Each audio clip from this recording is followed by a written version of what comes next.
ವಿಜಯದಶಮಿಯ ಆರ್ಥಿಕ ಶುಭಾಶಯಗಳು.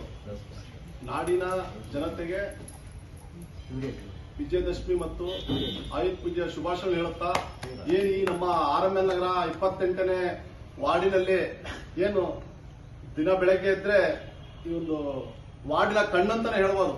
ನಮ್ಮ ಈ ಪೌರ ಕಾರ್ಮಿಕರು ಏನ್ ಕೆಲಸ ಮಾಡ್ತಿದ್ದಾರೆ, ಏನು 12 ಜನ ನಮ್ಮ 28ನೇ ವಾರ್ಡಲ್ಲಿ ಬೆಳಗ್ಗೆ ಎದ್ರೆ 6 ಗಂಟೆಯಿಂದ ಮಧ್ಯಾಹ್ನ 2 ಗಂಟೆ ತನಕ ಏನು ನಮ್ಮ 28ನೇ ವಾರ್ಡಲ್ಲಿ ಪ್ರತಿಯೊಂದು ಕೆಲಸ ಆಗಿರ್ಬೋದು, ರೋಡ್ ಕ್ಲೀನ್ ಆಗಿರ್ಬೋದು, ಕಸ ಎತ್ತುವಂತ ಕೆಲಸ ಆಗಿರ್ಬೋದು, ಅಥವಾ ಮನೆ ಮನೆಗೆ ಗಂಟೆ ಗಾಡಿಗಳಾಗಿರ್ಬೋದು, ಅವ್ರದೇ ಒಂದು ಮುಖ್ಯವಾದ ಒಂದು ಕೆಲಸ ವಾರ್ಡಿನ ಒಂದು ಸ್ವಚ್ಛತೆಯನ್ನು ಮತ್ತೆ ಒಂದು ವಾರ್ಡಿನ ಸುಂದರವನ್ನು ನಗರವನ್ನು ಮಾಡಬೇಕು ಅಂತ ಹೇಳಿದ್ರೆ ನಮ್ಮ ಪೌರ ಕಾರ್ಮಿಕರ ಒಂದು ಶ್ರಮ ಇದೆಯಲ್ಲ, ಅದು ಹೇಳಕ್ಕಾಗಲ್ಲ. ಇಡೀ ನಮ್ಮ ಶಿವಮೊಗ್ಗ ನಗರದಲ್ಲಿರತಕ್ಕಂತ 35 ವಾರ್ಡ್ಗಳಲ್ಲೂ ಏನ್ ಶ್ರಮಿಸ್ತಿದ್ದಾರೆ ಪೌರ ಕಾರ್ಮಿಕರು, ಅವರಿಗೆ ನಾವು ಈ ಹಬ್ಬದ ಸಂದರ್ಭದಲ್ಲಿ ಶುಭಾಶಯಗಳನ್ನು ಹೇಳ್ಬೇಕು ನಾವು. ಯಾಕಂತ ಹೇಳಿದ್ರೆ ಅವರು ಬೆಳಗ್ಗೆ ಎದ್ರೆ ಅವ್ರ ಕೆಲಸ ಏನೇಳಿ ವಾರ್ಡಲ್ಲಿ ಎಲ್ಲಿ ಒಂದು ನಾಯಿ ಸತ್ತೋಗಿದೆಯೋ ಅಥವಾ ಒಂದು ಹಂದಿ ಸತ್ತೋಗಿದೆಯೋ ಅಥವಾ ಎಲ್ಲಿ ಚರಂಡಿ ಬ್ಲಾಕ್ ಆಗಿದೆಯೋ, ಅದರಲ್ಲೂ ಮಳೆಗಾಲದಲ್ಲಂತೂ ಅವರ ಶ್ರಮ ಬಹಳನೇ ಇರುತ್ತೆ.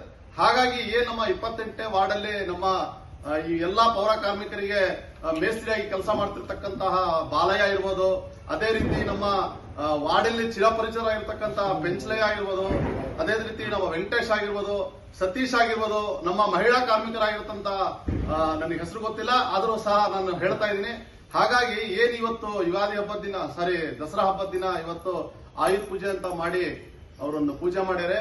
ಹಾಗಾಗಿ ನಾವು ಶಿವಮೊಗ್ಗ 28ನೇ ವಾರ್ಡ್ ನಾಗರಿಕರ ಪರವಾಗಿ ಇವತ್ತು ಅವರಿಗೊಂದು ಸಣ್ಣ ಒಂದು ಕಿರು ಸನ್ಮಾನವನ್ನ ಮಾಡ್ಬೇಕಂತ ನಾವು RML ನಗರದ 28ನೇ ವಾರ್ಡಿನ ನಾಗರಿಕರೆಲ್ಲರೂ ಸೇರಿ ಅವರಿಗೊಂದು ಸಣ್ಣ ಸನ್ಮಾನವನ್ನು ಮಾಡ್ಬೇಕಂತಿದೀವಿ.